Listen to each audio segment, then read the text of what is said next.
여러분들 반갑습니다. 세계사 강의 세 번째 시간입니다. 오늘은 지난 시간에 이어서 자유주의와 민족주의 발전 이어서 공부하도록 하겠습니다.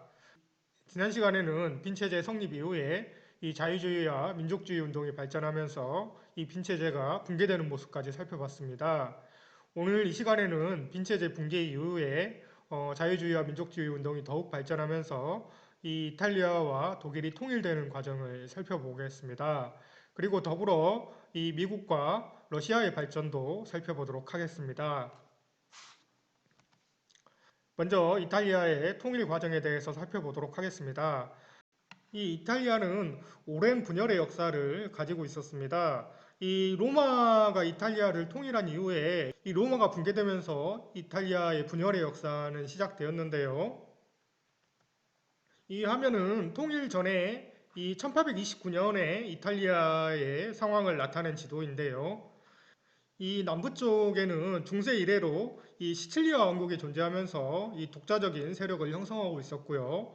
이 중부 지역에는 이 프랑코 왕국이 이 교황령을 기증한 이래로 이 교황령이 더욱 확장되면서 이 교황이 이 중부 지역을 장악하고 있었습니다.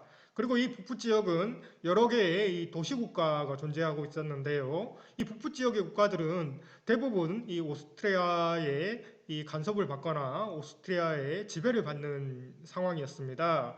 그래서 이러한 이탈리아가 하나의 이탈리아로 통일되기는 이 굉장히 어려운 상황이었던 것이고요. 이러한 상황에서 실은 이탈리아의 통일은 출발을 하게 된다라고 할 수 있겠습니다. 이러한 상황에서 이 이탈리아도 프랑스 혁명이나 이 나폴레옹 시기를 겪으면서 자유주의와 민족주의 운동이 발전을 하게 되고요. 점차 이탈리아를 통일해야 된다고 하는 사람들이 늘어나게 됐습니다. 이 처음에 이탈리아 통일 운동을 주도했던 인물이 이 마치니라고 하는 인물인데요. 이 마치니는 자신과 같은 생각을 가진 사람들을 모아서 이 청년 이탈리아당을 만들고요. 이탈리아의 통일 운동을 전개해 나갔습니다.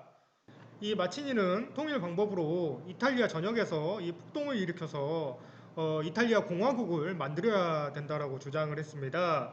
그러나 이러한 방안은 당시의 현실적인 상황에서 이 굉장히 실현되기 어려웠고요. 이 마치니의 통일 운동은 이 실패로 끝나게 됩니다. 이 화면은 이탈리아 통일의 이 세 명의 영웅을 나타낸 화면인데요. 그 첫 번째가 여기에 있는 마치니고요. 이 마치니의 통일 운동은 실패로 끝났지만 이 이탈리아 통일 운동에 이 불씨를 지폈다는 점에서 큰 의미가 있고요.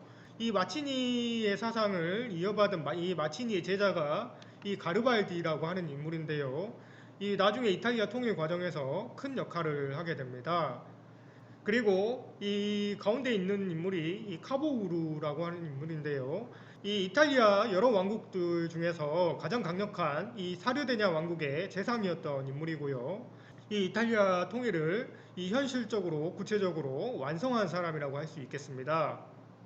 이 세 명의 인물을 보통 이탈리아 통일의 세 명의 영웅이라고 이야기를 많이 하고요.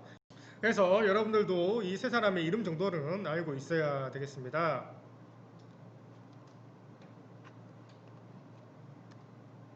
다음으로 이탈리아 통일의 전개 과정에 대해서 살펴보도록 하겠습니다. 이 카보우르라고 하는 인물은 이 사르데냐 왕국의 재상이었던 인물인데요.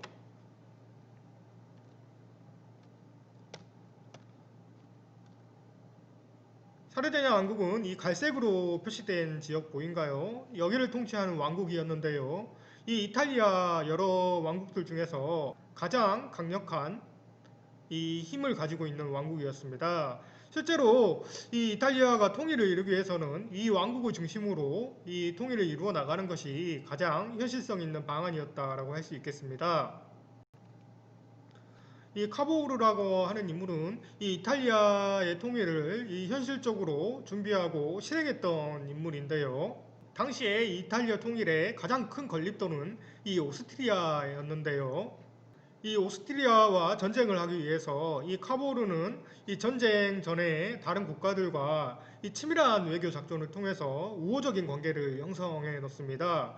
그리고 이 오스트리아와 전쟁을 통해서 이 중북부 이탈리아를 병합하고요. 이 화면은 이탈리아의 통일 과정인데요. 이 파란색 부분이 이 카보우르가 오스트리아와 전쟁을 통해서 획득한 지역이고요. 이 중부에 있는 국가들은 이 사르데냐가 이 힘이 강해지니까 이 사르데냐에 이 스스로 이 통합을 요청하게 됩니다. 그러면서 이 이탈리아 북부와 이 이탈리아 중부가 이 사르데냐 왕국에 통합되는데요. 이제 나머지는 이 이탈리아 남부 지역만 통일을 완성하면 됐습니다. 이러한 상황에서 이탈리아의 통일에 또 한 명의 영웅이 등장하는데요. 그 인물이 바로 이 가르발디라고 하는 사람입니다.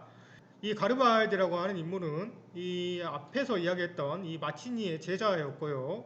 이 이탈리아 통일을 위해서 굉장히 이 마치니와 함께 통일 운동을 벌여왔던 인물입니다. 그리고 이 가르발디는 자신을 따라다니는 강력한 군대를 보유하고 있었는데요. 약 천여 명의 사람들이 이 붉은 셔츠를 입고 가르발디를 따라다녔다고 합니다. 그래서 그 군대를 붉은 셔츠단이라고도 부르는데요.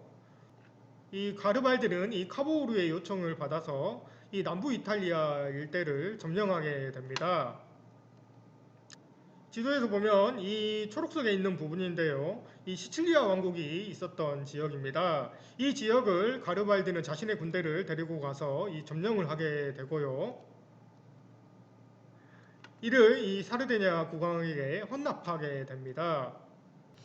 그러나 이 가르발디가 자신이 정복한 이탈리아 남부 지역을 이 사르데냐 국왕에게 바치는 것은 이 당시에 아무도 예상을 하지 못했습니다. 실은 이 가르발디라고 하는 인물은 스승인 이 마치니의 사상을 이어받아서 이 공화주의를 지지하고 있었던 인물이고, 그리고 이 이탈리아 남부 지역에서도 이 굉장히 지지를 많이 받고 있었던 인물입니다.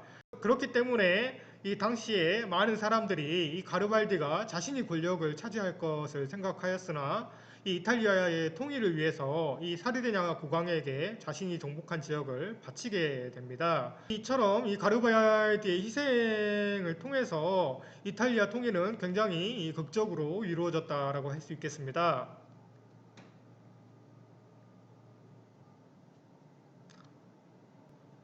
이 그림은 이 가르발디와 이 사르데냐의 국왕이었던 이 엠마누엘 2세의 만남인데요.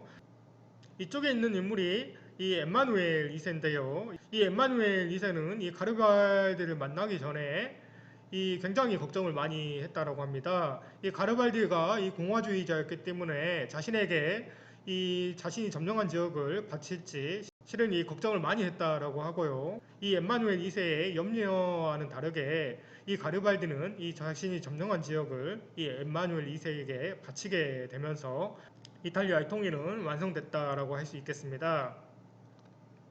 그리고 이탈리아가 통일된 당시에 이 베네치아와 이 프랑스는 이 당시에 통일되지 않았는데요. 이후에 이 점차적으로 이 통일을 이루게 됩니다. 다음으로 이 독일의 통일에 대해서 살펴보도록 하겠습니다.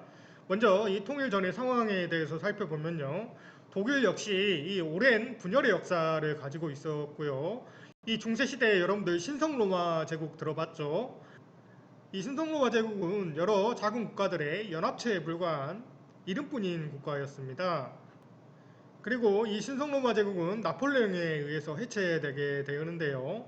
이 나폴레옹 점령 이후에는 이 빈 회의의 결정에 따라서 다시 이 40여 개의 소국으로 분열 상태에 빠지게 됩니다.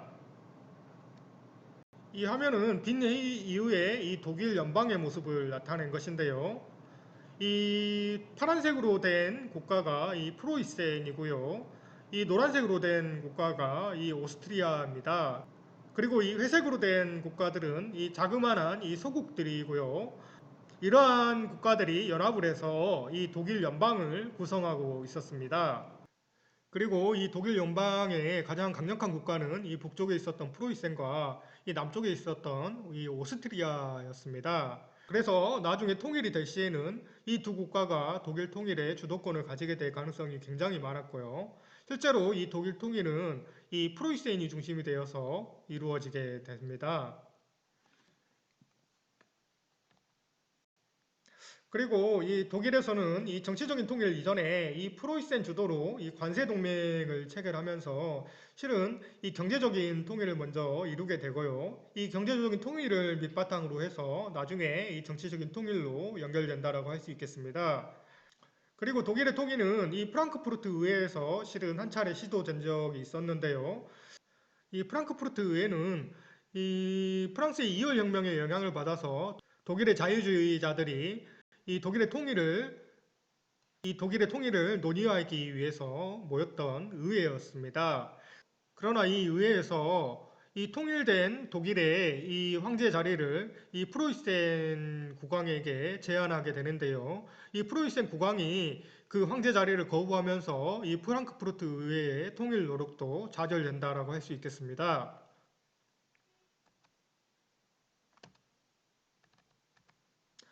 다음으로 이 독일의 통일 과정에 대해서 살펴보도록 하겠습니다. 이 독일의 통일은 이 비스마르크라고 하는 사람에 의해서 성공하게 되는데요. 이 비스마르크라고 하는 사람은 이 프로이센의 재상이었던 인물이고요. 이 비스마르크라고 하는 사람은 이 프랑크푸르트 의회에서의 이 경험에서의 실패를 바탕으로 해서 이 독일의 통일은 이 강력한 힘에 의해서 추진돼야 된다라고 생각했던 사람입니다.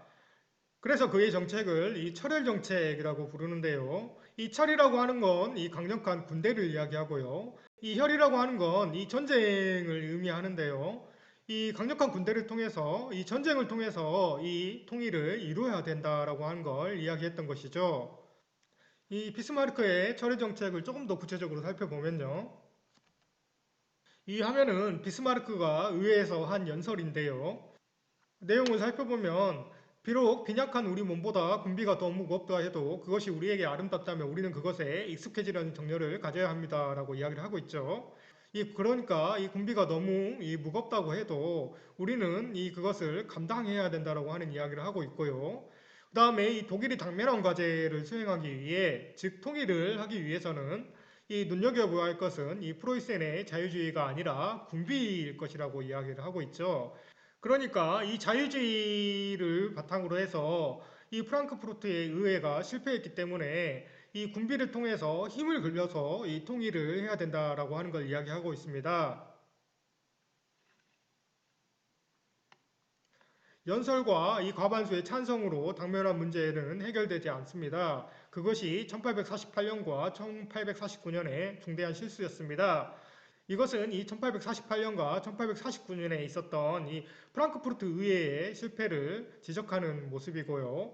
그 다음에 마지막에 문제 해결은 무엇보다도 이 철과 피를 통해서 가능하다라고 이야기를 하고 있습니다. 이 철과 피는 이 현실적인 군대와 전쟁을 통해서 통일을 이루어야 된다라고 하는 걸 이야기하고 있는 것입니다. 비스마르크는 이러한 철의 정책을 통해서 강력한 이 프로이센의 군대를 만들게 되고요. 이 덴마크와 오스트리아의 전쟁에서 승리 후에 이 북독일 연방을 창설하게 됩니다.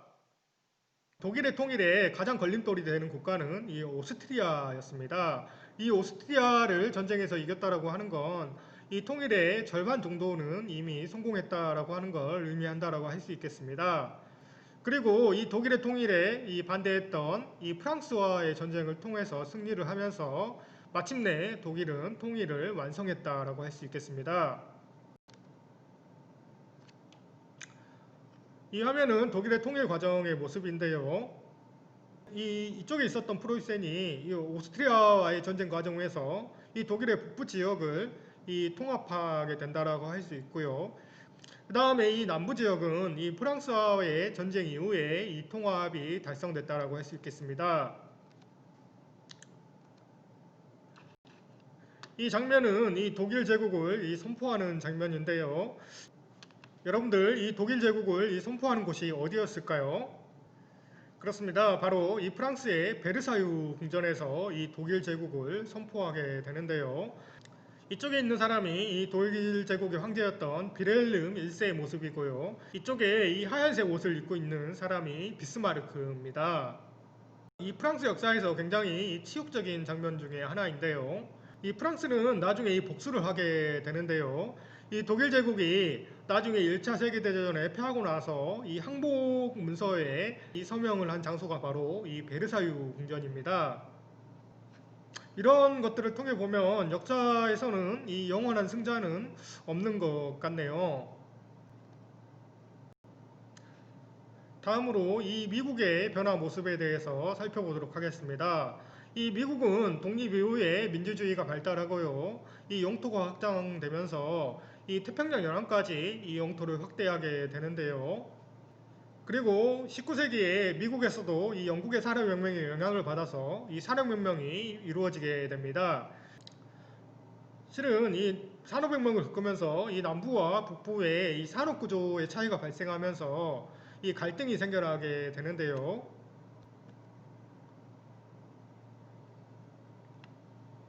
이 북부와 남부를 이 비교한 화면입니다. 인구수로 보면 이 북부가 압도적으로 많고요. 그리고 이 북부에서는 이 산업혁명이 활발하게 진행되어서 상공업이 발달하게 되고요. 그래서 이 북부에 있었던 상공업자들은 이 보호무역 정책을 지지하게 됩니다. 그러나 이 남부에서는 이 흑인들을 이용한 대농장이 발달했던 지역인데요. 이런 남부에서는 이 농산물들을 이 자유롭게 팔고 수 있게 이 자유무역을 지지하게 됩니다. 이러한 남부와 북부 간의 차이로 인해서 실은 이 갈등이 시작되었던 것이고요.